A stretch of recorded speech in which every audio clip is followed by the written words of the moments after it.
ఆయన చెప్తారు. బాపట్ల జిల్లా తెలుగుదేశం పార్టీ కార్యాలయంలో ఘనంగా జరిగిన ప్రమాణ స్వీకార మహోత్సవంలో భాగంగా నియోజకవర్గంలోని అన్ని అనుబంధ కమిటీలకు సంబంధించిన ప్రమాణ స్వీకార కార్యక్రమం జరిగింది.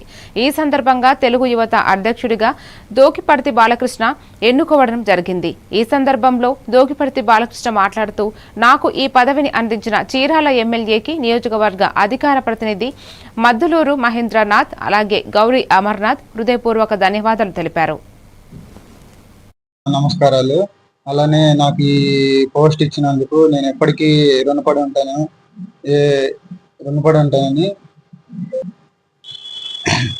నిన్న చీరాల నియోజకవర్గ తెలుగుదేశం పార్టీ కార్యాలయంలో తెలుగుదేశం పార్టీ పదవులందరికీ ఒకేసారిగా ప్రమాణ స్వీకారం జరిగింది.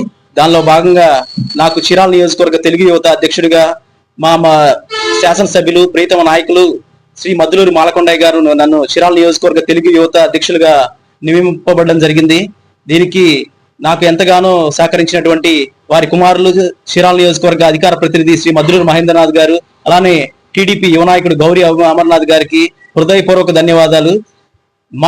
నాకు ఈ అవకాశం కల్పించినటువంటి శాసనసభ్యులు గారికి మేమంతా ఈ 5 ఏళ్లు అండగా ఉంటామని చెప్పి, అలానే పార్టీ క్రమశిక్షణలో పార్టీ కార్యక్రమాల్లో అన్ని చురుగ్గా పాల్గొని పార్టీ యొక్క అభ్యున్నతికి కానీ పార్టీకి కృషికి కానీ ఎంతగానో కృషి చేస్తామని తెలుపుతున్నాను.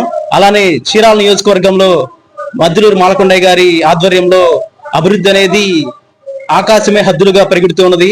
ఒక పక్క ఆటో నగర్ గాని, అలానే నిన్న చేనేతల MSME పార్క్ గాని, అలానే చీరాలలో క్రిటికల్ కేర్ యూనిట్ గాని, ఇలా ఎన్నో కార్యక్రమాలు మన గౌరవ శాసనసభ్యులు మద్దులూరు మాలకొండయ్య గారి ఆధ్వర్యంలో అభివృద్ధి కార్యక్రమాలు జరుగుతున్నాయి. అలానే సీఎం రిలీఫ్ ఫండ్ ద్వారా ఇప్పటివరకు 591 మందికి 5.9 కోట్ల రూపాయలని శాసనసభ్యులు మద్దులూరు మాలకొండయ్య గారి ఆధ్వర్యంలో చంద్రబాబు గారి సహకారంతో సీఎం రిలీఫ్ ఫండ్ మన చీరాల నియోజకవర్గంలో మునుపెన్నడూ లేని విధంగా ఇప్పటివరకు ఇవ్వడం జరిగింది. ఇలా చీరాలని అభివృద్ధి పదంలో నడిపిస్తున్న మా శాసనసభ్యులు మద్దులూరు మాలకొండయ్య గారికి మా యువత తరపున ఇంకా ఎంతో విధిగా కృషి చేస్తామని చెప్పి మా సహాయ సహకారాలు. నమస్కారం అందరికీ.